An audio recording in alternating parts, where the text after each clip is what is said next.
Selamat petang, salam sejahtera. Ada satu surat yang tular di media sosial yang aku rasa tidak benar. Yang aku rasa memang surat tular semata-mata, tapi kenyataannya sehingga kini surat ini belum dinafikan oleh UMNO lagi. Jadi sehinggalah UMNO menafikannya, barulah kita memang 100% sahkan ianya surat tular, surat yang mungkin adalah palsu. Walau bagaimanapun surat ini mengejutkan kita semua karena fakta di dalam surat ini amat luar biasa. Dalam surat yang tular ini adalah kononnya daripada Setiausaha Agung UMNO yang ditulis oleh Datuk Seri Ahmad Maslan. Isinya luar biasa. Jangan kemana-mana, aku nak bacakan satu persatu surat ini supaya Anda tahu kalau benarlah surat ini adalah benar daripada Setiausaha Agung UMNO, maka aku rasa ada beberapa orang yang mungkin sudah hilang kewarasan mereka semata-mata untuk mendapatkan kuasa, mahu sangat PRU 15 diadakan segera. Tajuk surat yang tular ini ialah UMNO bertegas pembubaran parlimen segera wajib dilakukan oleh Yang Amat Berhormat Perdana Menteri. Alhamdulillah, seperti semua sedia maklum, Yang Amat Berhormat Datuk Seri Ismail Sabri Yaakob, Perdana Menteri Malaysia, telah pun menghadap ke bawah Duli Yang Maha Mulia Seri Paduka Baginda Yang di-Pertuan Agong Al-Sultan Abdullah Riayatuddin Al-Mustafa bin Shah untuk membincangkan perihal hal-hal kabinet dan juga belanjawan 2023 yang akan dibentangkan pada hari ini, kata surat ini. Surat ini juga telah menulis setelah berjumpa Yang di-Pertuan Agong. Yang Amat Berhormat Perdana Menteri telah ke Ibu Pejabat UMNO di Menara Datu On untuk berjumpa dan berbincang bersama Top 5 UMNO. Yang Amat Berhormat Perdana Menteri yang juga Naib Presiden UMNO gagal untuk mempersembahkan tarik pembubaran yang sepatutnya dibubarkan pada hari ini, kata mereka, merujuk pada hari Khamis. Hal ini amatlah mengecewakan pemimpin tertinggi UMNO. Oleh yang demikian, Top 5 UMNO memutuskan supaya kesemua menteri UMNO di dalam kabinet Yang Amat Berhormat Perdana Menteri hendaklah meletakkan jawatan dan menarik semula sokongan kepada kerajaan pimpinan Yang Amat Berhormat Perdana Menteri selewat-lewatnya sebelum pembentangan belanjawan 2023. Hal ini bertujuan supaya parlimen akan terjatuh dan terbubar dengan sendirinya. Jika didapati ada menteri UMNO yang ingkar terhadap keputusan Top 5 UMNO ini, perkara ini akan dibawa ke lembaga disiplin UMNO untuk tindakan susulan akan diambil. Sekian, terima kasih. Ditulis oleh Setiausaha Agung UMNO Datuk Seri Ahmad Maslan 6 Oktober 2022. Saudara-saudara sekalian, kalau benar surat ini adalah daripada Setiausaha Agung UMNO, aku ulang sekali lagi, aku rasa beberapa pemimpin mungkin sudah mulai hilang kewarasan mereka. Kenapa aku kata seperti itu? Terlalu nak dapatkan PRU, terlalu nak awal sangat PRU sehingga sanggup menjatuhkan kerajaan sendiri. Bayangkan itu. Atau dengan kata lain, jatuhkan kawan sendiri. Perdana Menteri daripada UMNO sendiri, tetapi dijatuhkan sendiri oleh ahli UMNO pula. Saudara-saudara, walaupun surat ini, aku fikir, pada pendapat saya ini mungkin surat yang tidak benar atau palsu, tetapi belum dinafikan oleh mana-mana pihak.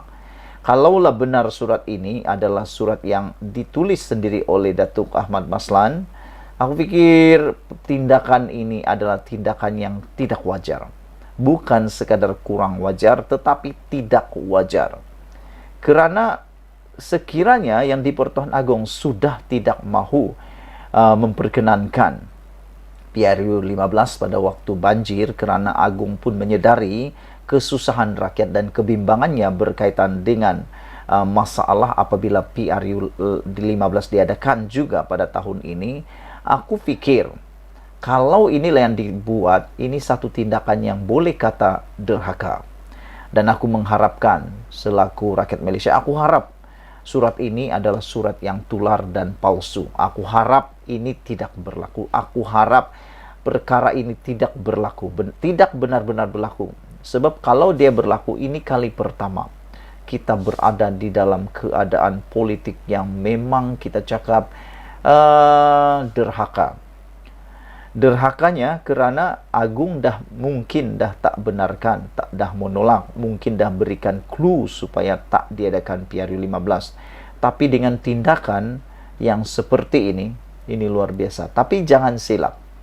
Meskipun kalaulah ini dibuat, katakanlah semua ahli kabinet ataupun menteri di dalam pimpinan Perdana Menteri Ismail Sabri Yaakob daripada UMNO meletakkan jawatan dan menarik sokongan, jangan silap.